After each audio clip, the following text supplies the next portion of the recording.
अस्सलाम वालेकुम नाज़रीन, नया पाकिस्तान के साथ मैं हूं आपकी होस्ट फरीहा हनीफ। आज मैं लाई हूं कॉमन सेंस के कुछ सवाल और मेरा सवाल ये है कि वो क्या है जो नाक के पीछे और कान के आगे होता है। अस्सलाम वालेकुम। वालेकुम सलाम। क्या नाम है आपका? मेरा नाम मोहम्मद कामरान अजीम फरीद अवान।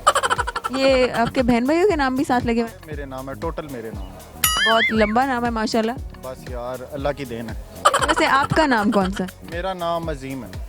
तो ये बाकी आगे पीछे किसके नाम है? बाकी यार लंबी स्टोरी है, डिटेल में बाद में। You can call me M K Azeem यार। ओके एम के अजीम साहब, मैं आपसे कॉमन सेंस के सवाल करने लगी हूँ और देखते हैं कि आपको उसका जवाब आता है कि नहीं। ठीक है, मेरा सवाल आपसे ये है कि वो क्या है जो नाक के पीछे और कान के आगे होता है। नाक के पीछे और कान के आगे होता है।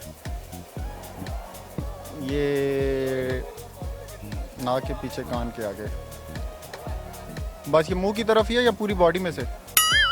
नाक के पीछे और कान के आगे। अब आप खुद बता दें कि क्या होता है। ये मुंह हो सकता है, नहीं सर में दिमाग हो सकता है। नहीं। नहीं है। और डोल है। हाँ, डोल। ढोल आपके नाक के पीछे कान के आगे।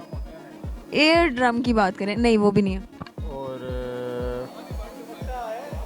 बीच में तो मेरी कल में ही आ रही हैं, और तो कुछ भी नहीं है। नहीं, वो भी नहीं है। आँख के पीछे, नाक के पीछे। नाक के पीछे और कान के आगे। थोड़ी सी कॉमन सेंस इस्तेमाल करें, बहुत आसान सा सवाल है। यार मेरे दिमाग में उल्टे उल्टे ही आ रहे हैं, कोई सही नहीं आ रहा। कोई बात नहीं, जो भी आ रहा है आप बता दें। नाक के पीछे कान के आगे, पता नहीं। हार मान लें। हार मान ली। चले, मैं नाम है आपका? यूकेरिस। ओके, मेरा क्वेश्चन आपसे ये है कि वो कौन सी चीज़ है जो नाक के आगे और कान के पीछे होता है? अकल।